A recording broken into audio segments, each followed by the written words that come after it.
Frente a Frente.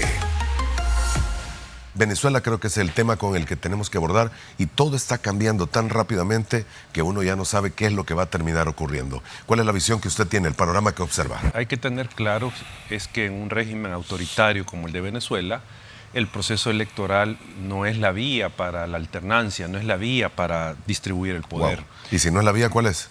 Esa es la pregunta. O sea, eso es lo que hay que reflexionar.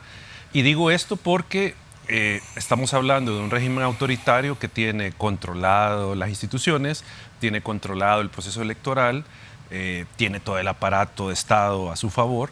Entonces, ahí lo que pasa es que el proceso electoral no cuenta con esas características de integridad, o sea, no es un proceso íntegro, sino que es un proceso, digamos, ya enfocado, dirigido para darle ventaja al oficialismo.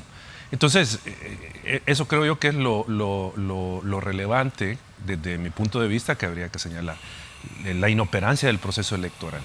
Y esto tiene que también ser visto y en perspectiva por algunos países que pueden entrar en esta dinámica autoritaria. Por ejemplo, yo lo decía, el caso de El Salvador.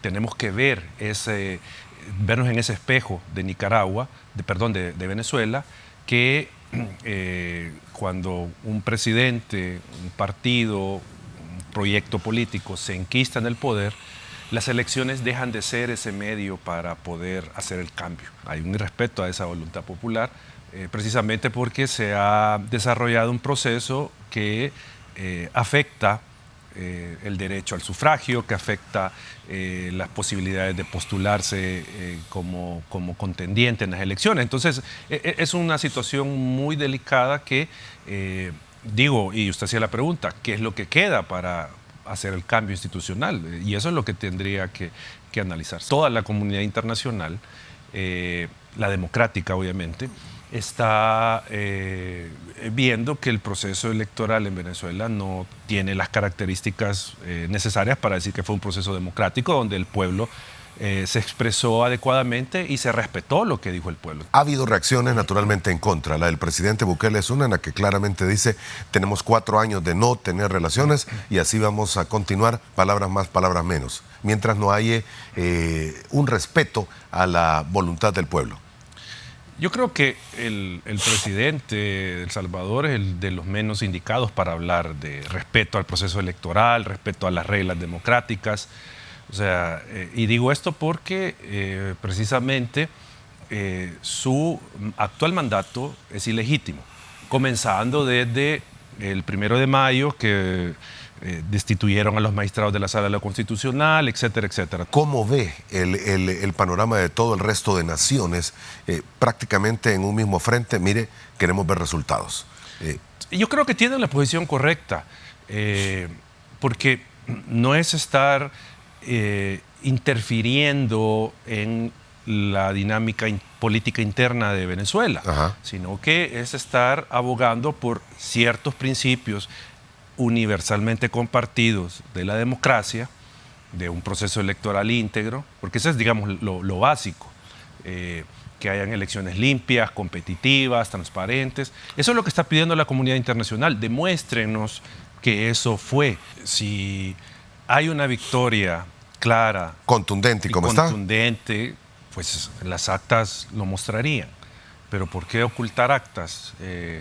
O sea, eso es lo que uno puede, digo, por sentido común decir. ¿Por qué lo ocultan? ¿Por qué ocultan las actas? Si ahí está la victoria, ¿ya? Entonces, yo no creo que liberen esa información. Siempre un régimen autoritario necesita controlar la información para controlar las narrativas, para controlar lo que se discute, para controlar la verdad. Para eso lo hacen. Entonces, no creo que liberen esa información. Eso creo que va a quedar ahí guardado, pues, y la historia después se va a conocer de qué fue lo que sucedió realmente en las elecciones de Venezuela. No creo yo que no va a haber una solución democrática en este momento. O sea, se van a mantener los resultados. Maduro va a tomar otra vez posesión de la presidencia. ¿Usted cree que ese va a ser el panorama? Sí, no creo que haya un cambio. Por todo lo que se está jugando. Ellos tienen control del petróleo, tienen temas pendientes, como decía yo, con la justicia en materia de corrupción, en materia de violaciones a derechos humanos. Narcotráfico y todo. Sí, o sea, no van a soltar el poder porque eso los volvería vulnerables a ser juzgados por todos estos delitos. Entonces, no creo que ellos retrocedan. ¿Y si hubiera un cambio de actitud de las Fuerzas Armadas de aquel país? Es otra historia. Bueno, ahí sería otra historia y ya entraríamos a soluciones extrademocráticas, fuera de las metademocráticas. O sea, estaríamos ya pues volviendo a los 60, 70 con golpes de Estado y cosas así. Y ese no es el camino. 2 días nos quedan para terminar este mes y vence el plazo para la elección de magistrados del Tribunal Supremo Electoral. En general, el proceso de elección está cometiendo los mismos errores de legislaturas y de procesos anteriores.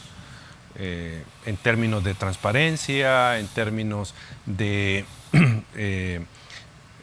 la evaluación que tienen que hacerse de los candidatos. En el caso del actual colegiado del Tribunal Supremo Electoral, ¿qué opinión le merece?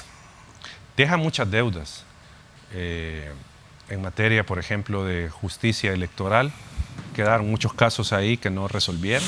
De hecho, nosotros, como Acción Ciudadana, tenemos 2 o 3 procesos ahí que ni tan siquiera admitieron. Creo yo que la mayor deuda que dejan con el país, a mi juicio, es haber roto el orden constitucional inscribiendo la candidatura del presidente. Eso creo yo que es como el mayor señalamiento que se le puede hacer a esta autoridad electoral.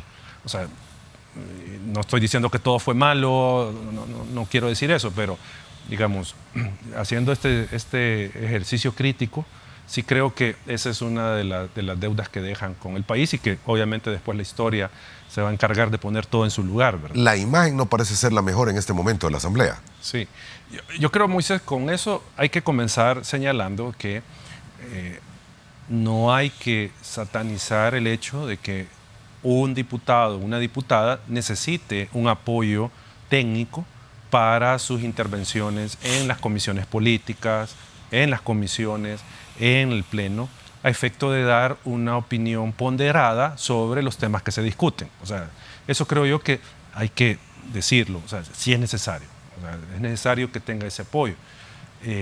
Pero el punto es que, aunque esté esa necesidad, lo que aquí tiene que, digamos, privar es la transparencia y la rendición de cuentas de cómo se usa ese dinero que tiene asignado cada diputado. Pero ojo, esto no es nuevo. Ya hemos tenido en el pasado gente que de repente se supo que eran asesores y que apenas que nada que ver o no llegaban. Sí, exacto. Entonces no es nuevo. Y aquí creo, Moisés, que habría que llegar a un punto que la gente se cuestione. Entonces, si están repitiendo los mismos vicios del pasado, ¿qué es lo nuevo que dijeron que iban a llegar a ser en términos de política? Si están repitiendo los mismos vicios.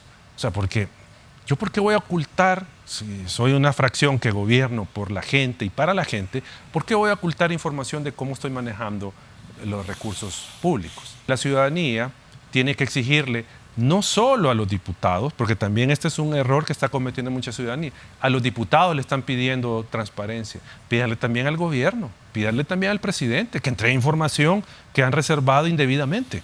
O sea, aquí el punto es que todas las instituciones del Estado deben cumplir con la ley, deben poner a disposición de la ciudadanía toda la información, particularmente aquella que tiene que ver con el manejo de fondos públicos. ¿Por qué la tienen reservada?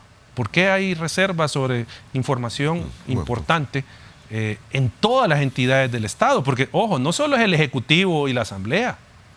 Si, por ejemplo, nosotros le pedimos a la Fiscalía datos estadísticos del desempeño de la Fiscalía, no lo entregan. Es información que no entregan. Nos remiten a las memorias de labores. No nos dan esa información. ¿Sí? Vamos a presentar en un par de días el informe de la de las declaraciones de patrimonio de los funcionarios. Ustedes la van a presentar. Lo vamos a presentar. Hay innumerable cantidad pendiente todavía, ¿verdad? Sí, hay miles de declaraciones. Hay miles, sobre todo de periodos anteriores también. También, de anteriores, o sea, hay miles de declaraciones. Pero, digamos, la Corte nos entregó parte de la información, pero ya no nos detalla qué funcionarios son, de qué ministerios son. Ya no lo da. ¿Sí? Entonces, por eso digo, Moisés, hay un retroceso grave en materia de transparencia en todas las instituciones del Estado. Frente a frente.